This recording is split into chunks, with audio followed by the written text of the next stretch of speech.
Hey folks, I'm here to talk about the safest city in California, or in the United States for that matter. They said Irvine, California was the safest city. But did you know that um, back in 2003 when I moved out there, I had never heard of the city actually. And a couple of friends of mine told me to come out to Irvine and check it out to see how it was, and I found out that it was beautiful. The grass was cut all the time, and when you get off the freeway you don't have to worry about people walking up to you asking you if you have some spare change, or the gas station you go pump your gas, you don't have to worry about people asking for money or harassing you like they do in Los Angeles. Well, I moved out there in 2003, and I kid you not, that following weekend, we were out there. Somebody got stabbed at 7-Eleven, and 4 o'clock in the morning, I think it was that morning, I was on my way to go to work.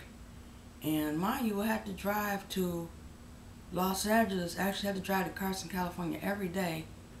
And my job was like 30 miles away from my house, so I did that for 5 years. But that morning I got up and left. The police was outside circling my apartment complex. Police had the streets blocked off, and I pulled out of my parking structure, and when I got to the light, the police said, "Would you open your trunk?" And I'm like, "Open my trunk for what?" And he was like saying, "Well, somebody had done a robbery at the 7-Eleven, and they looking for the person." So I get out my car, pop the trunk. They see that there's nobody in the trunk. They even flashed a little flashlight inside my back seat on the floor, and they didn't see anyone. When I got home later on that night, well, when I got home later on that day, come to find out the person that actually did the robbery was hiding in some bushes directly outside of my apartment building. And talking about scared, ooh, I was scared. I think I changed my hours of going to work that day. Or after that, I should say. But they say the safest city happens to be a secret of its own, I would say. Because a lot of times people would say, "Why would you want to live out there? It's so prejudiced out there."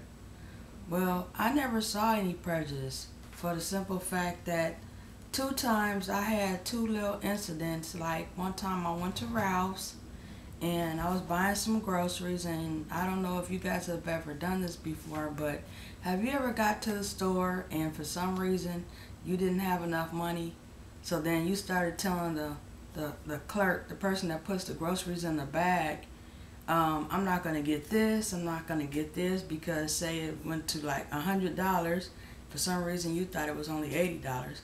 So you're taking stuff out the bag, and then, okay, I'm not prejudiced or anything, so I just want to specify the lady right next to me, she happened to be Caucasian. And she said, "Well, how much do you need?" And I said, "Well, don't even worry about it. I have some money at the bank. I just have to go to the bank and get it and come back on another day to get my groceries." So she was like, "Here, don't worry about it." So I'm taking money from a total stranger that I don't even know, and I'm asking the cashier, "Do you know this lady?" She was like, "No, I don't." She gave me some money. Come to find out, when I get to the car, she done gave me like $120. So I was very happy. So no, I didn't see any prejudice there.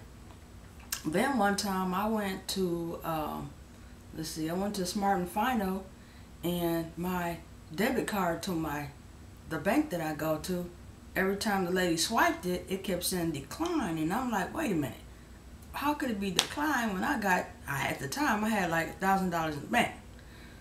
So then the cashier was telling me, "Well, we've been having a problem with that credit company." So then another Caucasian lady was in the line, and she said, here's some money." And I'm like, "Oh, wow, thank you." So then when I got ready to leave, she was like, I told her, "Here, let me get your number so I can go to the bank and bring the money back to you." She was like, "Oh, no, don't worry about it. I'm about to go have a fundraiser at my son's football game." I'm like, wow, that's 2 times in the city of Irvine. It's amazing to me that, people out there would help you. out here in Los Angeles, they don't even help you unless you actually know them. And then when you know them, it's got to be basically a dire need that you really getting some help, unless it's your family, and they'll always help you. Then again,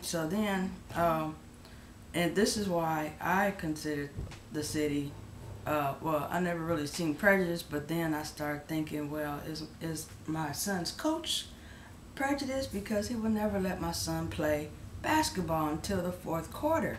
Come to find out, they say that when your kids are in practice and they do good, that's when they put them in as a starter, not until the end of the game. So, and then my daughter, she was when she was in 11th grade. She was trying to take classes for credit for college, and they said that her grades weren't good enough. But how her grades weren't good enough in the 11th grade? But then when she got to the 12th grade, when she got to Westchester High School, she was on the honor roll and prom queen. So now I'm starting to see the prejudice at the same time as in, I don't know, I guess it was different situations, the reason why I didn't see the city as being prejudiced or even safe for that matter, because you hear about, and they have a newspaper that would come out every week and tell you about different burglaries that's going on. It's not that that's the safest city, it's just certain things that the public finds out about. And if you don't live in that actual city, you won't even really know what's going on unless you live in that city, or unless you go on the police website to find out how much burglary is going on amongst that city. Anyway, have a good day, and y'all have to excuse my hair, it looks a little crazy. And if you're wondering about these bags under my eyes, it's because I go to bed like 12 o'clock every night. Alright, have a good day.